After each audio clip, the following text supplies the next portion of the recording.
Assalamualaikum warahmatullahi wabarakatuh. Perkenalkan, nama saya Korea Anastasia Mahendra, NIM 18043082, dari jurusan akuntansi.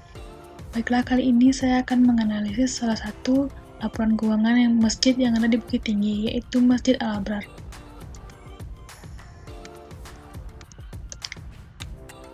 Bab 1, Pendahuluan. Dalam PSAK nomor 45 menjelaskan bahwa karakteristik entitas nirlaba berbeda dengan entitas bisnis. Perbedaan utama terletak pada cara entitas nirlaba memperoleh sumber daya yang dibutuhkan untuk melakukan berbagai aktivitas operasinya. Entitas nirlaba memperoleh sumber dayanya dari pemberi sumber daya yang tidak mengharapkan pembayaran kembali atau manfaat ekonomik yang sebanding dengan jumlah sumber daya yang diberikannya. Masjid merupakan salah satu organisasi nirlaba, yang mana penghimpunan dananya tidak bertujuan untuk mencari keuntungan, tetapi untuk mensejahterakan umat. Dengan fungsi masjid sebagai pengelola dana umat, maka diperlukan sebuah sistem akuntansi yang handal untuk menjamin akuntabilitasnya. Dalam analisis kali ini, saya akan menganalisis laporan keuangan Masjid Al-Abrar yang terletak di Komplek RSAM Bukit Tinggi. Baiklah, kita masuk ke pembahasan. Seperti yang telah dijelaskan tadi, bahwa masjid itu adalah salah satu organisasi yang termasuk ke dalam organisasi nirlaba, yang mana penghimpunan dananya itu tidak mengharapkan pengembalian secara ekonomi. Penghimpunan dana masjid biasanya didapatkan dari zakat, infak, sedekah, dan wakaf. Sedangkan pengeluarannya itu biasanya terdiri dari transaksi yang terjadi secara rutin, seperti pembayaran listrik, pembayaran air, pengadaan kegiatan islami, dan seperti biaya kebersihan. Tujuan utama laporan keuangan menurut PSAK nomor 45 ialah menyediakan informasi yang relevan untuk memenuhi kepentingan para penyumbang, anggota organisasi, kreditur, dan pihak lain yang menyediakan sumber daya bagi organisasi nirlaba, seperti masjid ini. Berikut rancangan penyusunan laporan keuangan yang sesuai dengan PSAK nomor 45. Yang pertama, prosedur penyusunan laporan keuangan. Untuk membuat laporan keuangan nirlaba yang baik, sebelumnya terdapat beberapa proses yang dilakukan sebelum masuk dalam laporan keuangan nirlaba itu. Yang pertama, mengumpulkan informasi dan data dari masjid, seperti pengeluaran kas, pemasukan kas. Yang kedua, pengelompokan aset neto sesuai PSAK 45.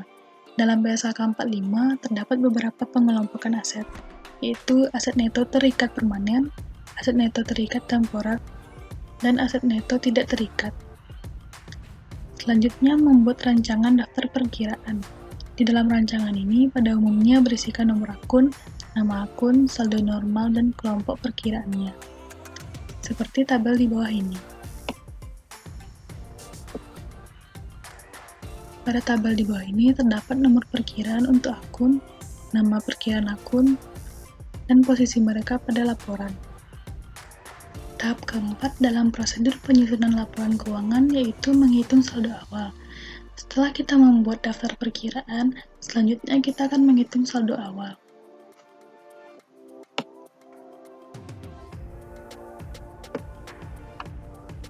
Berikut beberapa akun yang dihitung saldo awalnya. Yang pertama ada saldo kas dan setara kas yang dimiliki oleh Masjid Al-Abrar, perlengkapan masjid, bangunan, serta dengan nilai akumulasi penyusutannya, peralatan masjid, dan juga akumulasi penyusutan peralatan. Bisa dilihat tabel 2 yaitu daftar peralatan masjid untuk menghitung penyusutan peralatan per bulannya. Selanjutnya di sini ada tabel daftar perlengkapan Masjid Al-Abrar bulan November 2020. Setelah menghitung saldo awalnya, selanjutnya kita mengelompokkan aset neto, yang terdiri dari aset neto tidak terikat, aset neto terikat temporer, dan aset neto terikat permanen sebagai berikut. Di dalam pembukuan Masjid Al-Abrar yang saya temukan, yang termasuk aset neto tidak terikat yaitu kas dan setara kas, terdapat perlengkapan, peralatan, dan akumulasi penyusutan peralatan. Sedangkan untuk aset neto terikat temporer, yaitu ada kas dan setara kas. Lalu aset neto terikat permanen ada tanah, bangunan, dan akumulasi penyusutan bangunan. Setelah mengelompokkan aset neto, kita akan menyusun neraca saldo.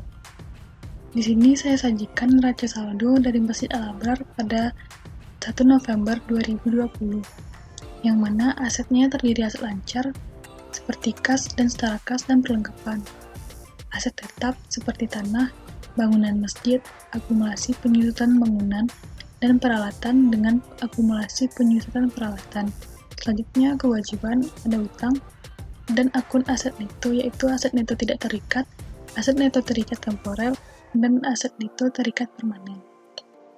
Setelah penyusunan neraca saldo, kita bisa menyusun jurnal penerimaan kas, yang mana di Masjid Al-Abrar, penerimaan kas untuk bulan November hanya terdiri dari infak, karena adanya musibah wabah penyakit COVID-19, maka tidak banyak orang-orang yang beribadah langsung ke masjid, sehingga penerimaan modalnya hanya terdapat dari kas dan dari donatur utamanya, yaitu Rumah Sakit Al-Mu'tabar. Masjid Al-Abrar melakukan penghitungan infaknya yaitu 2 kali seminggu, yang mana infaknya terdiri dari pendapatan infak masjid, pendapatan infak anak yatim, dan pendapatan infak TPA. Selanjutnya kita beralih ke jurnal pengeluaran kas. Pengeluaran kas yang terjadi di Masjid Al-Abrar ada beberapa. Yang pertama, pembayaran khatib setiap hari Jumat, pembayaran kegiatan wirid, yang mana wirid dilakukan dalam 2 kali dalam 1 bulan. Lalu pada akhir bulan dibayarkan honor untuk petugas kebersihan dan untuk garim. Di dalam jurnal penerimaan kas, di sini memiliki akun yang didebit yaitu kas dan setara kas, sedangkan pendapatan yang lainnya masuk ke dalam kredit. Jurnal pengeluaran kas, akun debitnya terdiri dari beban wirid, beban khatib imam Jumat, dan akun serba-serbi, sedangkan kreditnya terdiri dari kas dan setara kas. Selanjutnya tahap pengiktisaran. Tahap pengiktisaran atau tahap laporan merupakan output dari kegiatan akuntansi pada suatu perusahaan maupun pada badan usaha. Adapun tahap-tahap dalam penyusunan laporan keuangan secara manual adalah sebagai berikut. Yang pertama, penyusunan neraca saldo. Bisa dilihat tabel 7 neraca saldo Masjid Al-Abrar periode 31 November 2020. Seperti akun kas dan setara kas. Angka ini didapatkan dari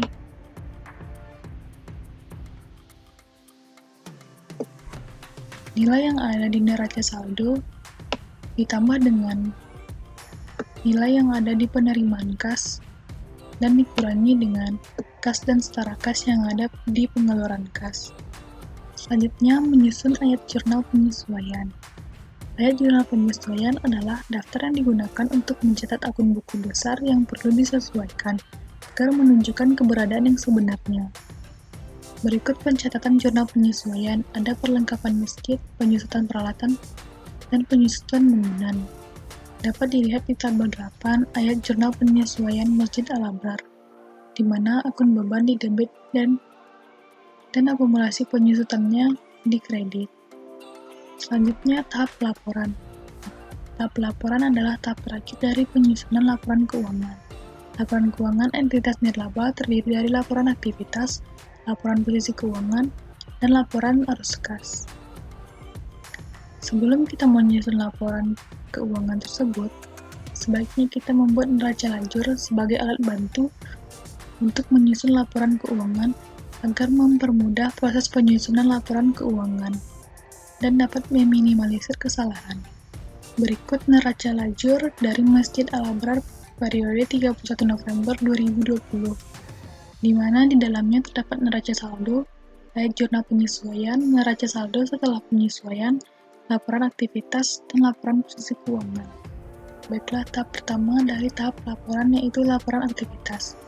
Laporan aktivitas bertujuan untuk menyajikan informasi mengenai pengaruh transaksi dan peristiwa lain yang mengubah jumlah dan sifat aktiva bersih, hubungan antar transaksi, dan bagaimana penggunaan sumber daya dalam pelaksanaan berbagai program atau jasa. Berikut laporan aktivitas Masjid Al-Abrar, di mana di sini dikalkulasikan pendapatan dan bebannya. Akun-akun yang terdapat di dalam pendapatan yaitu pendapatan infak masjid, infak anak yatim, dan infak TPA. yang mana dibagi berdasarkan aset neto, yaitu aset neto tidak terikat, terikat temporer, dan terikat permanen. Sedangkan pada bagian beban terdapat beban perlengkapan, beban penyusutan bangunan, beban penyusutan peralatan, beban honor garin, beban wirid, beban katib Jumat, beban petugas kebersihan. Dapat dilihat pada tabel ini adanya pengurangan aset neto pada akhir periode. Penurunan aset neto pada bulan November ini yaitu sebesar Rp2.071.986. Penurunan tersebut dikontribusi oleh penurunan aset neto tidak terikat sebesar Rp2.387.986. Kenaikan aset neto terikat temporer sebesar Rp1.074.000 dan terdapat penurunan aset neto terikat permanen sebesar Rp1.458.000. Selanjutnya kita masuk dalam laporan posisi keuangan.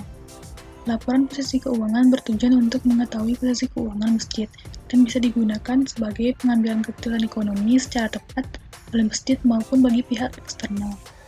Berikut laporan posisi keuangan Masjid Al-Abrar. Masjid Al-Abrar memiliki total aset per 30 November sebesar Rp959.239.833 yang terdiri dari aset lancar sebesar Rp52.047.000 dan aset non-lancar sebesar Rp947.192.833. Semuanya merupakan aset tetap. Total aset tersebut semuanya merupakan aset neto karena tidak ada kewajiban pertanggal tersebut. Selanjutnya masuk ke laporan arus kas. Laporan arus kas ini bertujuan untuk menyajikan informasi mengenai penerimaan dan pengeluaran kas di dalam satu periode. Seperti dilihat pada tabel 12 laporan arus kas Masjid Al-Abrar untuk periode yang berakhir bulan November 2020. Dari laporan arus kas dapat diketahui penurunan arus kas total berjalan sebesar Rp706.000, yang mana penurunan arus kas ini terjadi dari penurunan arus kas operasi bersih. Terakhir, kita masuk kepada jurnal penutup. Pembuatan jurnal penutup ini bertujuan agar pada akhir periode akun nominal atau akun sementara seperti akun pendapatan dan akun beban bernilai 0 pada periode berikutnya. Pada periode berikutnya, akun nominal akan menunjukkan keadaan yang sebenarnya. Jika jurnal penutup tidak disusun, maka pada akhir periode, akun nominal tidak bernilai 0 dan pada periode berikutnya akun nominal tidak akan menunjukkan keadaan yang sebenar. Berikut jurnal penutup Masjid Al-Abrar pada periode 31 November 2020 dan terakhir disusun neraca saldo setelah penutupan, yang mana jumlahnya terdiri sebesar Rp1.047.772.000. Terakhir, kesimpulan.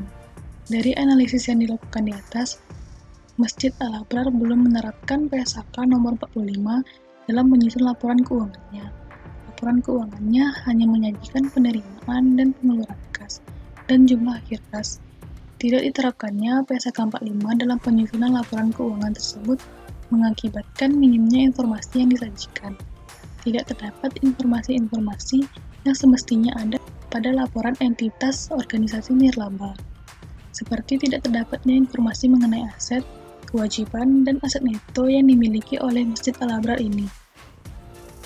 Kesimpulan yang kedua, belum adanya transparansi dalam pertanggungjawaban keuangan masjid. Hal ini bisa saja terjadi karena laporan keuangan yang dibuat oleh pihak masjid sangat sedikit dan belum sesuai dengan standar yang berlaku di Indonesia.